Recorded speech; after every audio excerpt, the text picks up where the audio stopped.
বেগম খালেদা জিয়ার দাফন এবং জানাজা এবং এই পুরো প্রস্তুতি কিভাবে নেওয়া হবে তার বিষয়ে একটি সামগ্রিক আলোচনা করা হয়েছে এবং এখানে মূল জোর দেওয়া হয়েছে যে পার্টির সাথে পুরোটা সমন্বয় করে বিএনপির সাথে সমন্বয় করে সমস্ত কাজগুলো সম্পন্ন করা হবে। তো আপাতত যেগুলো ডিসিশন হয়েছে সেটা হচ্ছে যে জাতীয় সংসদ ভবনের দক্ষিণ প্লাজায় উনার জানাজা হবে। উনার মরদেহ সকালেই এভারকেয়ার হাসপাতাল থেকে জাতীয় সংসদ ভবনে নিয়ে আসা হবে এবং এই নিয়ে আসার সময় পুরো রাস্তার দুই পাশেই একটা স্পেশাল সিকিউরিটি অ্যারেঞ্জমেন্ট ইনশিওর করা হবে এবং আমরা অ্যাট দ্য সেম টাইম আমরা জানিয়ে দিব কখন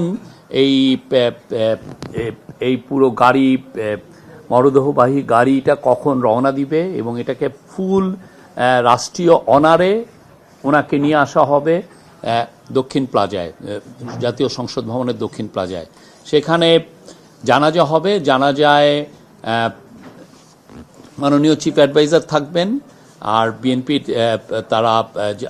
বিএনপির নেতৃবৃন্দ থাকবেন, সমস্ত অ্যাডভাইজাররা থাকবেন এবং আমরা আশা করছি অনেক ডিপ্লোম্যাট থাকবেন এবং আমাদের বাংলাদেশের তাদের আপনি জানেন যে কালকে জানাজার কে সামনে রেখেই একদিনের একটি জাতীয় ছুটি ঘোষণা করা হয়েছে, সরকারি ছুটি ঘোষণা করা হয়েছে, 3 দিনের শোক দিবস পালন করা হচ্ছে।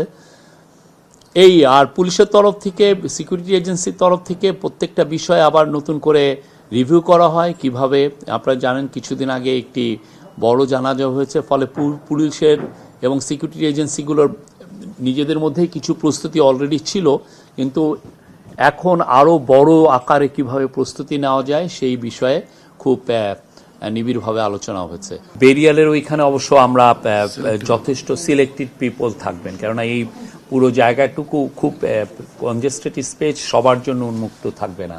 সেই জায়গাটা সিলেক্টেড পিপল থাকবেন, আর কারা থাকবেন সেটা পার্টি ডিসিশন দিবেন, পার্টি জানিয়ে দিবেন যে কারা